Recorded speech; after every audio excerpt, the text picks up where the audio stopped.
Bismillahirrahmanirrahim. Assalamualaikum warahmatullahi wabarakatuh. Alhamdulillah, alhamdulillahi wa kafa wassalatu wassalamu ala sayyidina Muhammadinil Mustafa wa ala alihi wa ashabihi ahli sidqi wal wafa, amma ba'd. Hadirin Bapak Ibu jamaah sekalian, sahabat jiwa, para pemirsa TV One dimanapun Anda berada yang sama-sama dimuliakan oleh Allah Subhanahu wa ta'ala. Hadirin yang dimuliakan oleh Allah Subhanahu wa ta'ala, sudah menjadi impian dan dambaan bagi setiap kita sebagai manusia agar kita dapat menjalani kehidupan di dunia ini untuk mendapatkan kebahagiaan baik di dunia maupun di akhirat. Betul Bapak Ibu? Untuk itu setiap penutup doa kita selalu membacakan untayan dan harapan kepada Allah. Apa yang sering kita bacakan? Rabbana atina fid dunya hasanah wa fil akhirati hasanah wa qina adzabannar. Apa yang menjadi harapan dari untayan doa ini? Tak lain kita berharap kepada Allah agar kita diberikan keselamatan, kebahagiaan baik di dunia maupun di akhirat. Hadirin Bapak Ibu, para pemirsa sahabat jiwa dimanapun Anda berada yang dimuliakan oleh Allah Subhanahu wa ta'ala. Untuk itu pendidikan dari lembaga pesantren, pondok pesantren ini hadir. Untuk apa? Yang menjadi tujuan fungsinya adalah bagaimana pondok pesantren ini bisa menjadikan para santri untuk mampu menyeimbangkan antara pencapaian dunia dan akhirat. Dan tujuan yang utamanya adalah bagaimana seorang santri menyadari bahwa dunia ini hanyalah sementara, yang kita jadikan sebagai ladang untuk mencari bekal sebanyak-banyaknya, dan akhiratlah yang menjadi tujuan utama untuk mendapatkan keridhaan Allah Subhanahu wa ta'ala. Untuk itu Bapak Ibu yang dimuliakan oleh Allah, kalau kita berbicara tentang santri, sebenarnya santri ini memiliki nilai karakter yang terangkum daripada kata santri tersebut, dan setiap hurufnya itu memiliki makna. Kalau kita bicara santri itu ada 5 huruf. Ada berapa Bapak Ibu? 5 huruf. Yang pertama ada huruf sin, nun, ta, ro, dan ya. Dan setiap huruf ini memiliki makna. Apa maknanya? Yang pertama sin, dia memiliki makna salikun ilal akhirah. Artinya apa? Seorang santri itu harus memiliki visi ukhrawi oriented. Tujuannya adalah bagaimana menggapai kebahagiaan di akhirat, meraih ridha Allah. Karena dunia ini adalah bukan tempat tinggal, tapi dunia ini adalah tempat kita meninggal.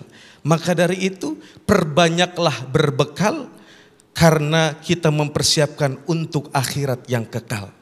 Sehingga kalau kita menyadari hal ini, maka sesuai dengan apa yang disampaikan oleh Imam Al-Ghazali, beliau menyampaikan ad-dunya mazra'atul akhirah. Dunia ini adalah ladangnya akhirat. Fakullu ma khalaqa fid dunya fayumkinu ayatazawwadu minhu lil akhirah. Dan segala apapun yang Allah ciptakan di dunia ini itu berpotensi bagi kita untuk dijadikan sebagai bekal kita di akhirat kelak. Sehingga dunia ini mari sama-sama kita jadikan sebagai tempat kita untuk memperbanyak amal soleh, dan itu dilatih bagi setiap santri itu, dan lembaga pendidikan pesantren itu melatih atau mendidik para santrinya untuk mempersiapkan hal itu. Yang kedua, huruf yang kedua adalah huruf nun. Apa maknanya? Naibun anil masyayikh. Artinya apa? Seorang santri harus mampu menjadi penerus generasi para alim ulama. Bukan berarti seorang santri harus menjadi kiai, bukan. Tapi bagaimana nilai keilmuan yang diberikan oleh ulama, pemimpin, para kiai itu masih tetap melekat dan tertanam dalam kehidupan kita, apapun profesi kita kelak. Dan sudah menjadi harapan bagi setiap orang tua agar memiliki anak yang soleh dan solehah. Betul Bapak Ibu? Untuk itulah kenapa di pesantren itu dididik. Kita dibekali mempersiapkan diri kita untuk bagaimana kita mampu membaca Al-Quran. Bagaimana agar kita mampu membaca doa, memimpin tahlil. Jangan sampai kita memiliki anak tapi tidak bisa mendoakan kita. Karena seorang anak itu adalah buah hati, belahan jantung, pelanjut cerita, penerus sejarah. Seorang anak adalah pelanjut sujud orang tuanya. Menjadi harapan orang tuanya agar ketika kita telah tiada sebagai orang tua, anak-anaklah yang mendoakan kita. Artinya apa? Betapa pentingnya pendidikan nilai agama yang harus kita miliki sebagai bekal kita di masa depan. Huruf yang ketiga dari kata santri itu adalah huruf ta. Apa maknanya? Ta itu maknanya adalah tarikun anil ma'asi. Seorang santri harus mampu membentengi dirinya untuk mencegah dan meninggalkan perkara-perkara maksiat. Maka di pesantren itu kita para santri itu diawasi oleh para asatidz. Sehingga setiap aktivitasnya itu terkontrol. Semua aktivitasnya itu terpantau. Insya Allah terhindar dari perbuatan yang sia-sia. Di samping itu pula dilatih untuk tirakat, melaksanakan puasa sunnah Senin Kamis. Kemudian juga dilatih untuk berzikir, wirid dan lain sebagainya. Tujuannya apa? Untuk membentengi diri kita dari perbuatan-perbuatan maksiat. Itulah kenapa Imam Asy-Syafi'i mengatakan, nafsumu kalau kau tidak gunakan untuk ketaatanmu, maka nafsumu akan membawamu untuk menyibukkanmu dalam kemaksiatan. Na'udzubillah. Inilah makna dari kata santri pada huruf yang ketiga. Kemudian huruf yang berikutnya yaitu adalah huruf ro. Apa maknanya? Pada huruf ro ini memiliki makna rogibun fil khairat. Seorang santri itu harus senang dengan kebaikan.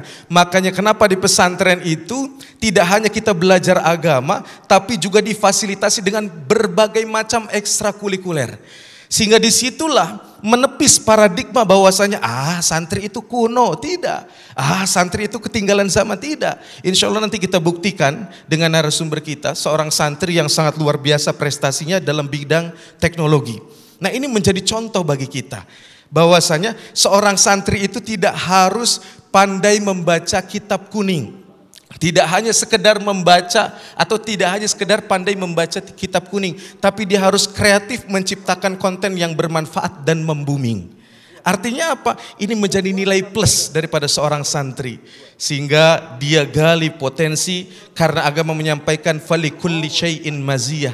Setiap manusia itu punya kelebihan. Dan itulah kenapa di pondok pesantren kita diminta untuk menggali potensi itu. Sejarah membuktikan banyak tokoh-tokoh besar terlahir dari pesantren. Seorang ulama, cendekiawan, politisi, pejabat, pengusaha, apapun itu, ternyata mereka pun mengenyam pendidikan di pesantren dan mereka adalah seorang santri. Yang terakhir, yang kelima, makna dari santri itu adalah huruf ya yang memiliki makna yarjus salamah fid din wa dunya wal akhirah. Artinya apa? Dia mengharapkan keselamatan baik urusan agama, dunia maupun akhirat. Sehingga seorang santri itu harus tertanam dalam nilai dirinya dan memiliki paradigma, saya pengusaha tapi saya santri. Saya pejabat tapi saya santri. Saya presiden tapi saya santri. Artinya apa? Kita harus tetap membawa nilai-nilai kesantrian dalam diri kita, apapun profesinya, karena tujuannya agar kita selamat dunia dan akhirat. Pesan terakhir sebagai penutup, saya ingin menyampaikan pesan untuk para santri dimanapun Anda berada. Dalam sebuah pantun, mungkin izin ibu-ibu bantu saya bilang cakap, setuju? Minum jamu di pondok kopi, duduknya di sebelah kiri di atas kursi. Tuntutlah ilmu, gapailah mimpi, dan jadilah santri yang banyak mengukir prestasi. Wallahu a'lam bishawab. Assalamualaikum warahmatullahi wabarakatuh. Masya Allah, terima kasih atas tausiahnya Ustadz Fauzan Hidayatullah. Pemirsa, di segmen berikutnya kita akan mendengarkan cerita dari dua santri kakak beradik yang berprestasi, yang mengharumkan nama Indonesia di kancah internasional di dunia robotik dan juga drone, yaitu Muhammad Satar Arayan dan Altamis Baldius Jadaullah. Nanti mereka berdua akan berbagi cerita dan kabarnya membawa sesuatu yang spesial dalam episode kali ini. Jangan kemana-mana, tetaplah di Renungan Jiwa yang dipersembahkan oleh Wadimor, tentu sarung kita.